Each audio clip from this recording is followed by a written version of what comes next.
आज हम घर में अकेला है। मार्केट से अभी हम आए 1 घंटा पहले। सबको अपना नानी का मम्मी का घर में घूमने गया।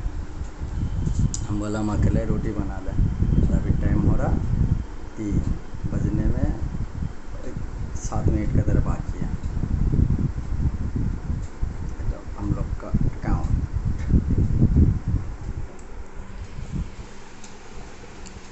तो हम बनाया है वाला, हम खुद से अकेला ही बनाया। इसके पहले भी हम ऐसे बना कर खाते हैं। जब मार्केट जाते कोई रहता नहीं है घर में तो हम खुद बनाते हैं। एक तो बनाया और ये वाला काला चाय, और ऐसे 3 तो बनाया एकदम मोटा मोटा, जैसे मेरा पेट भरा रहे। क्योंकि हम तो दोपहर को खाते हैं भात, और भात तो नहीं है, चावल खाते हैं। हम बोले इससे अच्छा हम खुद ही बना ले रहे। अभी हम खाने बैठ रहे हैं। Tata bye. जुनैद।